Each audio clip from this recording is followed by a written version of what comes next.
The Israeli army and the Shin Bet, they've announced that Rafa Salama, Hamas's Khan Younis brigade commander, was killed during an attempted assassination of Mohammed Deif.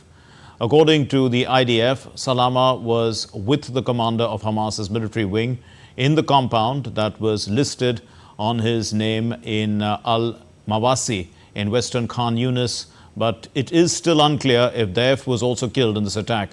The IDF said that Salma's death it significantly impedes Hamas's military capabilities.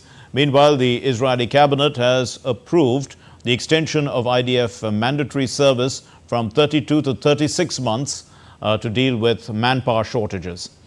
A statement from a member of the political office of Hamas has insisted that the group has not withdrawn from any ceasefire talks. The statement on Sunday also accused the Israeli Prime Minister Benjamin Netanyahu of trying to derail efforts by Arab mediators and the United States to reach a ceasefire deal.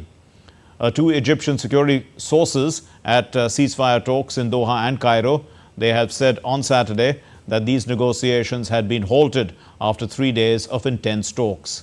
Meanwhile, another Hamas official has insisted that the group's military leader, Mohammed Deif, is fine and is working despite Israel's operation on southern Gaza on Saturday. It is said that he was targeted as a wanted Hamas commander.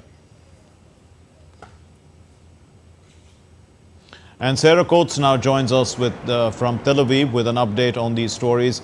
Sarah, Israel has confirmed the death of the Khan Younis brigade commander Rafa Salama. But what more can you tell us, about the recent Israeli strikes on Gaza and reports of eliminating senior Hamas targets?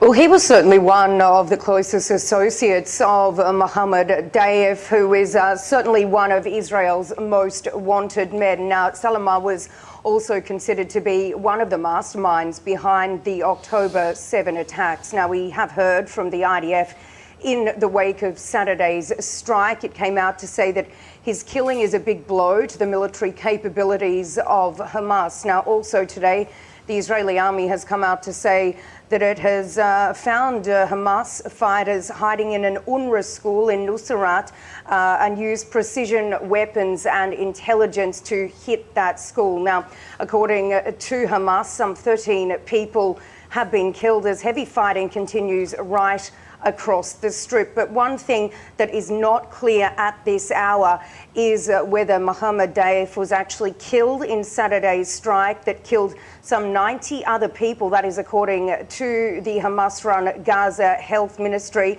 Israeli Prime Minister Benjamin Netanyahu has come out to say that it still isn't clear whether he was actually killed, while Hamas has come out to say that he is still alive.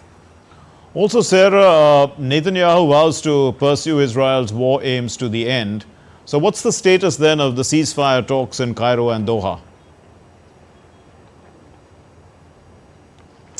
Well, the status of these talks, Mark, remains very unclear. We've heard conflicting reports from Hamas as to whether it will stay engaged in these talks or pull out. Now, the Israeli Prime Minister Netanyahu, he is set to hold a meeting right here in Tel Aviv in the coming hours, and this follows his press conference late last night where he spoke to the Israeli public saying that the general pressure that's happening right now on Hamas is softening its stance when it comes to negotiations. But certainly a lot of international pressure on both Israel and Hamas to come to the table to agree on a ceasefire and also a hostage release deal. And we saw this over the weekend, a lot of built-up frustration, a lot of anger here in Tel Aviv, a number of demonstrations taking place right around the country with family members of these 120 people that are still being held in the Gaza Strip, extremely worried that this military pressure that is happening right now in Gaza could actually put their loved ones in harm's way. And we do have a statement actually from the Hostage and Missing Families Forum. It came out to say that by the time everyone comes to their senses and works together, there may be no one to bring back. Mark. We leave there. Sarah Coates in Tel Aviv. Thanks very much.